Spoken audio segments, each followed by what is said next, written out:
అందరికీ నమస్కారం. మన తెలుగు వాళ్ళందరికీ ఎంతో ఇష్టమైన పండుగల్లో ఒకటి కనుమ గదండి. సరే, ఈరోజు మనం ఒక చాలా అందమైన కవితతో ఈ పండుగలోని అసలైన ఆత్మ ఏంటో, ఆ పల్లెటూరి గుండె చప్పుడు ఎలా ఉంటుందో తెలుసుకునే ప్రయత్నం చేద్దాం.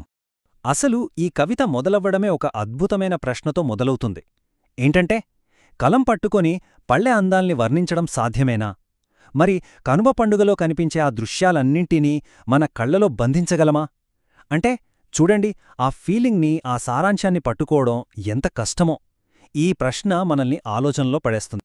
సరే, మరి ఆ కనుమ అనుభూతిని మనం కూడా మన ఇంద్రియాలతో ఆస్వాదిద్దాం పదండి. అన్నిటికన్నా ముందుగా పండుగ అనగానే గుర్తొచ్చేవి రుచులు, సువాసనలే కదా. ఫస్ట్ ఆ ప్రపంచంలోకి వెళ్దాం. చూడండి, కనుమ రుచులు అంటే కేవలం తినే తిండి గురించి మాత్రమే కాదు. పంటలు పండి ఇంటికి చేరిన ఆ ధాన్యపు సిరులు, ఒంటికి బలాన్నిచ్చే ఆ వేడివేడి మినపగారెలు, ఆ గుమగుమలాడే రకరకాల వంటకాల వాసనలు, హబ్బా! ఇవన్నీ కేవలం మన ఆకలిని తీర్చడమే కాదు, మనసుకి ఒక రకమైన తృప్తిని, చెప్పలేని ఆనందాన్నిస్తాయి కదా. సరే, ఈ రుచుల ప్రపంచం నుంచి ఇప్పుడు మెల్లగా మన దృష్టిని మళ్లించి ఆ పల్లెటూరిని రంగులమయం చేసే కనుల విందైన దృశ్యాలవైపు వెళదాం. అసలు పండుగ రోజు ఊరెలా ఉంటుందో చూద్దాం. ఒక్కసారి కళ్ళు మూసుకుని ఊహించుకోండి, ఆ పశువుల పాకలన్నీ రంగురంగుల పూలతో ఎంత అందంగా అలంకరించారో. ఇక రంగుల దుస్తులు వేసుకుని ముస్తాబైన బసవన్నలు ఊరంతా తిరుగుతుంటే ఆ సందడే వేరు. ప్రతి ఇంటి వాకిట్లో చూస్తే నేలమీద నక్షత్రాలు దిగివచ్చాయా అన్నట్టు మెరిసిపోతున్న ముగ్గులు. వీటన్నిటి మధ్యలో చెవులకి ఎంతో హాయిగా వినిపించే ఆ గొబ్బెమ్మల పాటలు. వావ్! ఇవన్నీ కలిసి ఆ ఊరి రూపురేఖల్నే మార్చేస్తాయి కదండి. అయితే ఈ పండుగ అంటే కేవలం అలంకరణలు, పాటలు మాత్రమే కాదు. ఇది అందర్నీ కలిపే ఒక గొప్ప వేడుక. చూడండి, పక్షుల్ని కూడా ఆహ్వానిస్తున్నట్టుగా ఉండే ఆ ధాన్యపు కంకులు, సరదా కోసం, వినోదం కోసం జరిగే కోడిపందాలు, ఊళ్ళో అరుగుల మీద కూచుని పెద్దలు చెప్పుకునే ఆ సరదా కబుర్లు, ఇక ఆకాశం వైపు చూస్తే నింగిని తాకుతున్నాయా అన్నట్టు ఎగిరే రంగురంగుల గాలిపటాలు, ఇవన్నీ కలిసి అక్కడ ఒక సమిష్టి ఆనందాన్ని, ఒక పండుగ వాతావరణాన్ని సృష్టిస్తాయి. ఇంత సంబరాల మధ్యలో ఒక చాలా ముఖ్యమైన, లోతైన సాంప్రదాయం కూడా ఉంది. అదేంటంటే, మన పూర్వీకులను స్మరించుకోవడం, వాళ్లకోసం నువ్వులతో తర్పణాలు వదలడం. ఇది కేవలం ఒక ఆచారం కాదు, ఇప్పుడున్న మనల్ని, మన గడిచిపోయిన తరాలతో కలిపే ఒక పవిత్రమైన కార్యం. సరే, ఇప్పటిదాకా మనం చూసిన ఈ దృశ్యాలు, మనం మాట్లాడుకున్న రుచులు, ఈ సంప్రదాయాలు, ఇవన్నీ వేర్వేరు కాదు. అన్నీ ఒకదానితో ఒకటి కలిసిపోయి ఒక గొప్ప అనుభూతిని, ఒక సమిష్టి ఆత్మను తయారుచేస్తాయి. ఇంతకీ అదేంటో ఇప్పుడు చూద్దాం.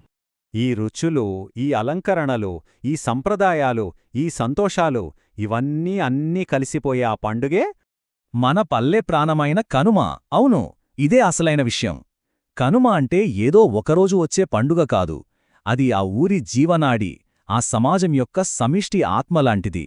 నిజంగా ఈ ఒక్క మాట చాలు ఆ పండుగ ప్రాముఖ్యత ఏంటో చెప్పడానికి. మరి పల్లె ప్రాణం అంటున్నాం గదా, అసలు దాని అర్థమేంటి?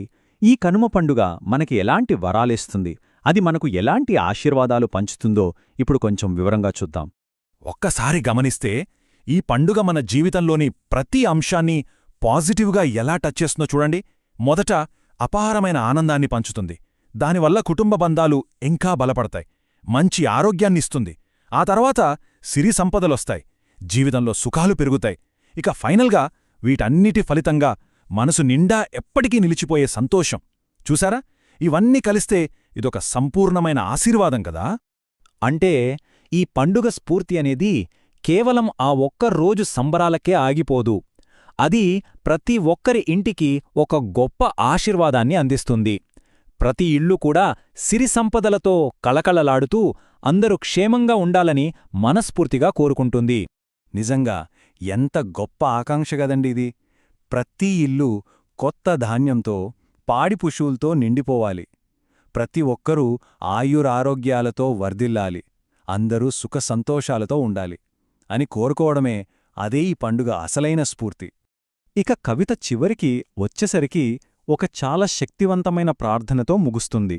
అదేంటంటే, ఈ కనుమ అందరి జీవితాల్లో ఉన్న కష్టాలన్నిటినీ దూరం చెయ్యాలి, వాళ్ల కోరికలన్నీ నెరవేర్చాలి, వాళ్ల జీవితాల్లో కొత్త వెలుగులు నింపాలి అని.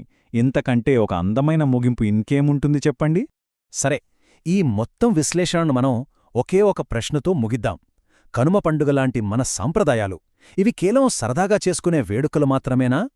లేకపోతే తరతరాలుగా మన మధ్య ఉన్న బంధాలను, మన సంబంధాలను మరింత బలంగా నిలబెట్టే సాధనాలా? ఒక్కసారి ఆలోచించండి.